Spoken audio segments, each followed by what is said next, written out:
Good morning, folks. This is Greg Judy at Green Pastures Farm. It's a beautiful spring morning, and the cattle have been moved. The boys have tagged the new calves, and yeah, cows are starting to slick off. Some of them still have their winter hair coats on. We are approaching toward the end of the first week of May.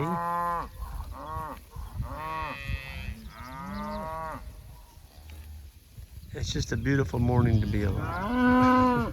The tree swallows are out flying around.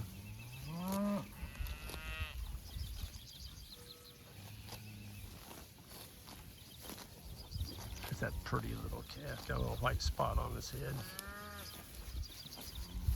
There's one that's got a little white strip on his butt.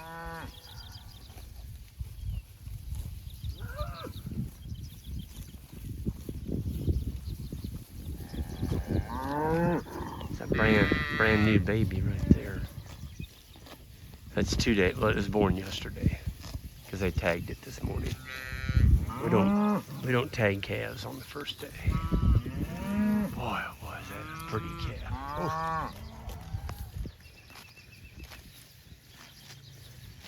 I don't care what you say, folks. 50, 55-pound live calf is better than a 90-pound newborn dead calf. So this crap about you gotta have a big old calf. It don't fly with me. It just doesn't fly. Because a dead calf has a terrible, terrible weaning weight. Life's too short to be out here, getting a cow up every single day and pulling calves out of them and losing the cow because you paralyze her, or the calf's probably dead, just got stuck back there and couldn't get out. It's not a good thing. So one of the things we started, and this is directly due to Dennis, our friend up north. We got a calf tape, so we're measuring the hoof on the calves when they're first born, and it's called the calf tape. It gives you the pounds of the calf, the birth weight. You don't have to pick the calf up, and it's measured on the hoof, right on the hairline of the hair and the hoof, and you record that next to your calf, and that gives you your weight. And so, if you have a high birth weight bull, that's not something you want to be using. Look at those little boogers, like a bunch of cats. And Dennis has been doing this for a long time. And what he's found is he just doesn't even deal with the heifers anymore. He puts the low birth weight bull on them, the calves pop out, problem is solved. So I thought that was a pretty pain-free way to weigh a calf, is just measure it. And there's a measurement on there for heifers, and there's also a measurement for bulls on the same tape. You just run it around the lake.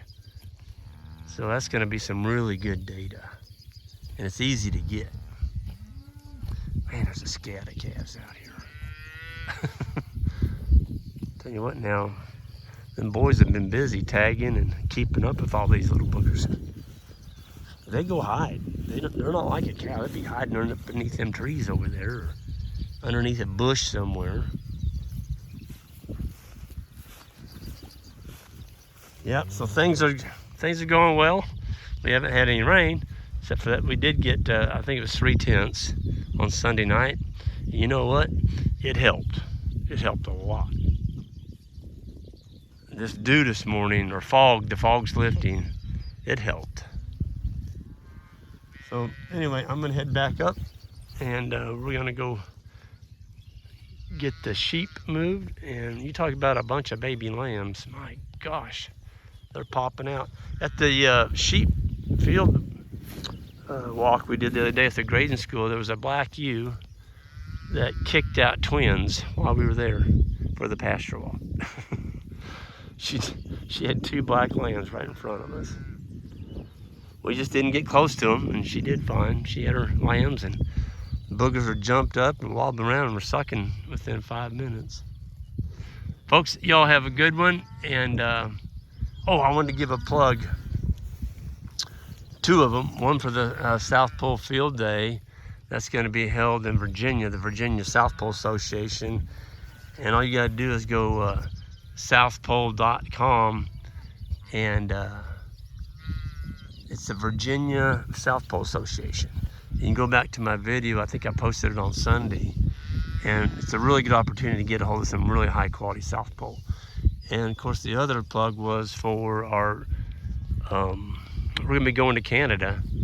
And so I hope to see a bunch of y'all up in Canada. We're gonna be there about 3 weeks doing 9 different schools, pasture walks. And I'll be posting those locations on our website here shortly. So anyway, everyone, I hope you all have a safe day. And if you get more rain than you need, just send a little bit back this way, that'd be fine. We won't turn it down. And yeah. Rain is the one thing that makes you very humble. I just had a guy email me, or not email me, he made a comment about my drought video I posted. And, well, aren't you using hand pumps? And why aren't you storing water? And why aren't you pumping water? And it's like, it doesn't get it. There's, you know, just on this one farm, there's 300 acres. You can't pump water on 300 acres unless you drill a well. And I'm not going to use drinking water to grow grass. That's stupid. That's a good way to go broke, too. Folks, this irrigation thing is getting serious. The groundwater's dropping, and it's a whole lot better to manage your grass and destock a little bit than it is to try and spend, you know, $500,000 on a pump. And then you got to figure out how to get the water out here. That's, I can't even fathom with all these trees in the way. You can't use a traveling irrigator. It doesn't make sense. So I know a lot of people irrigate on cropland, but there's no trees out there. And I'm not sure that's the smartest thing to do, but there's a lot of that being done. But well, you just tell, I mean, he said at the top of his thing that he lived in the city, and maybe he didn't know what he was talking about, but he's a good-hearted guy. I mean, he gave an opinion, and I gave him my reasoning what we're doing. And yeah, look at the tree swallows, would you? Gosh, there's just a swarm of them out here. They're all over. I don't know if I've seen this many before. They're just cruising, eating the flies off these cattle. They are such acrobats. You would think they would use up more energy flying around than they get. Ooh, that one came right down. Than they would get from eating a fly.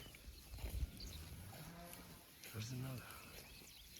But I guess if you eat 8,000 of them in a day, that's a lot of food. Yep, that's a lot of food.